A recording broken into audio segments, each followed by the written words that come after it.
Hey everyone, this is Alana with FidgetHaven Reviews, and today I'm going to be reviewing the Skull and Crossbones spinner by Cigreen. These are sold by Liberty Vapor, and they're currently sold for $25.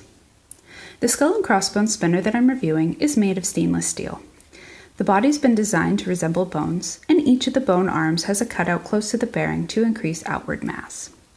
The buttons are a unique style. One is a regular button, and the other is a flat cutout of a skull.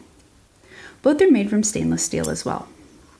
At the center of the spinner sits a steel R188 bearing, and it's held in place with a bearing lock system.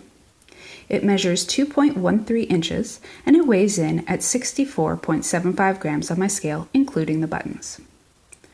The bone-style arms have a brushed finish. The epiphysis of the bones, which is the end part of a long bone, are asymmetrical, which I appreciate because they're anatomically correct. The edges have a very small chamfer, and the body of the spinner truly has no hot spots. The flat skull button can make it a bit tricky for you to spin, as it does have hot spots, but once you figure out the best direction for the skull to face as you spin, it's quite easy and mostly comfortable to spin either by flicking or by pulling down from the face of the arms. The threaded buttons are unique. As I mentioned earlier, one is a traditional button, and the other is a flat cutout of a skull. The traditional button is very comfortable to hold. It's nicely concave and it measures 18 millimeters. The skull button is kind of strange and it takes some getting used to. The cheekbones jut out and they do create some mild hot spots. It takes a little bit of trial and error to figure out the best way to hold it so that you avoid them and get a good spin. While the skull is obviously the big draw for the spinner, I did choose to try it with other buttons and I found it to be a much nicer and much easier spin. The bearing is a steel 10-ball R188, and it's held in place with a bearing lock system. The bearing isn't particularly smooth, nor is it quiet. It does have a vibration feedback to it, but it's not quite the kind that I personally look for. It could just be that this is a bum bearing, because I do usually like the bearings that Cigreen has to offer. It has a bit of a roughness about it, both with the sound and with the feel. It's not a particularly loud bearing, even though it does have sound. I would say that it's about average. However, the metal itself has a very loud song to it that's impossible to miss. The spinner doesn't seem to suffer any negative torque or drag when switching from horizontal to vertical, and I think that it has a pretty nice gyro feel when moving it about. My first two-handed table spin was 4 minutes and 44 seconds. My second two-handed table spin was 4 minutes and 45 seconds. I chose to clean it with ISO 91%, and after a good wash and a quick dry with compressed air, my third two-handed table spin was 5 minutes and 33 seconds. Overall, this is a pretty decent themed spinner. While the skull and crossbones aren't really my thing, I can definitely appreciate what it brings to the table.